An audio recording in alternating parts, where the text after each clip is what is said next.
Puis il y a le grand ministère des anges, dans lequel Élisabeth vous en a dit un mot.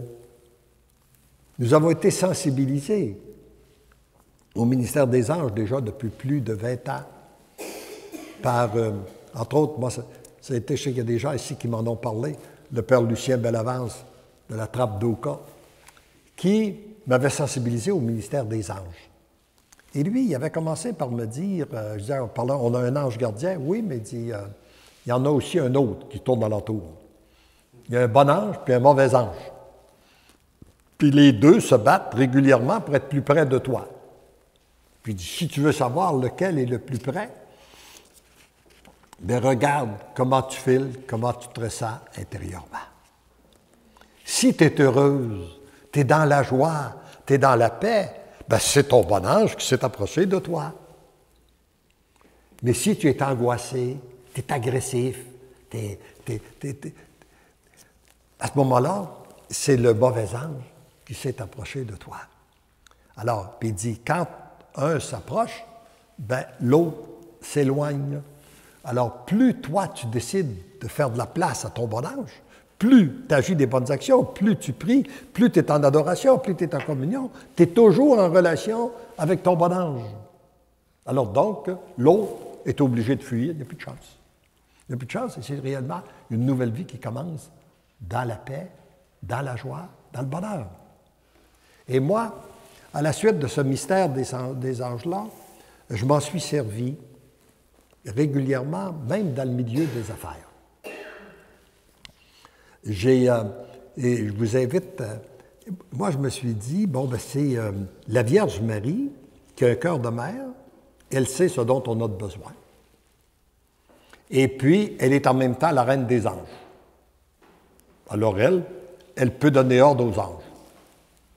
Alors, si j'ai à rencontrer quelqu'un, je demande, je passe par mon mari, puis je dis, toi qui es la reine des anges, veux-tu donner ordre à mon ange gardien d'aller rencontrer l'ange gardien de cette personne-là, ou ce groupe de personnes-là, avant que je les rencontre? Qu'ils se rencontrent et qu'ils fassent l'unité dans les cœurs et les esprits avant la rencontre. Ça produit des fruits merveilleux. Je pourrais vous donner encore là beaucoup de témoignages du ministère des anges. Je pense à un des premiers qui quand j'avais commencé à pratiquer ça, nous avions un cours dans la direction des entreprises avec les superviseurs et les supervisés. Et puis, ceux qui étaient superviseurs devaient inviter un supervisé, ceux qui étaient supervisés devaient inviter leur superviseur. Puis, la veille, avant d'aller dormir, je rencontre un type qui avait la foi. Je savais qu'il avait la foi et je lui parle du ministère des anges. Puis comme je suis à lui parler de ça, il y a un autre type que je ne connais pas qui vient se joindre à nous, puis je continue à lui parler. Je lui raconte de quelle façon que je faisais le ministère des anges que je viens de vous raconter. Alors, le lendemain, on devait rencontrer nos superviseurs, nos supervisés. Et le lendemain midi, le type qui était venu se joindre à nous me met la main sur l'épaule. « Merci, merci, merci, tu m'as rendu un service extraordinaire. » Oh, qu'est-ce que j'ai fait? Ben oui, ben il dit, tu sais, hier au soir, là, quand tu as parlé du ministère des anges, il dit, moi, il était dans la fonction publique, et puis d'entreprise gouvernementale, puis il dit, j'ai un patron que ça fait 7 ans que je n'ai jamais été capable de m'entendre avec ce patron-là. Nous sommes comme le feu et l'eau. Mais, vous savez, des entreprises gouvernementales, parce qu'ils sont syndiqués et tout ça, ben, ils demeurent.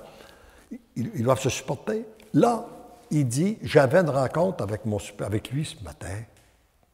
Fait que quand je suis arrivé dans ma chambre, hier au soir, j'ai fait appel aux bons anges d'aller rencontrer son ange gardien. Puis là, tout à coup, on s'est rencontrés, puis on s'est compris. C'est la première fois depuis 7 ans que j'ai une rencontre agréable avec lui.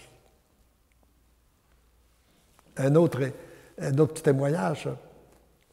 Il y a une dame qui venait de vivre une conversion à travers ce volume-là pour le bonheur des miens, mais choisi Jésus. Et puis, c'était une dame qui avait eu une vie, qui avait 3, 4 enfants, avec un homme avec qu'elle n'avait pas marié, mais qui était plus âgé qu'elle. Et là, il venait de la laisser parce qu'il avait décidé d'en prendre une autre. Et elle devait passer en cours pour la garde des enfants. Je la rencontre. Elle allait justement à la fête de Saint-Anne de la Rochelle. Puis elle me parle de ça, elle me demande de prier pour elle. Ben, j'ai dit, on va prier ensemble. On va le faire tout de suite, la prière. J'ai dit, on est à un bon endroit ici, là. Alors, Maman Marie, Sainte-Anne, Maman Marie est sûrement ici.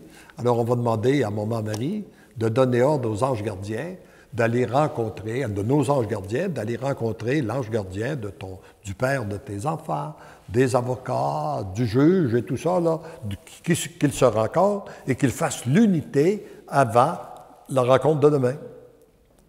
Elle me rappelle le lendemain midi, elle dit,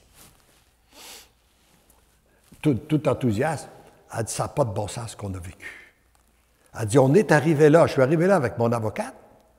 Ce qu'on a demandé, c'était qu'est-ce qu'il voulait nous accorder. Alors, elle dit, ça a pris juste quelques minutes, puis le juge a entériné ça, puis c'est correct. Alors, voyez-vous, et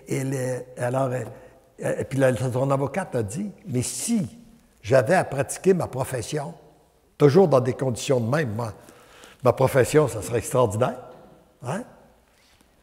Alors, voyez-vous, c'est que... Alors donc, comme Élisabeth, elle l'a dit, notre ange, on en a chacun. Il est disponible toujours, juste pour nous. Si on ne l'utilise pas, il s'ennuie. Je ne sais pas s'il vient paresseux, là. Mais je suis sûr, c'est qu'il s'ennuie. Alors, mettons-le au travail. Il est là juste pour nous.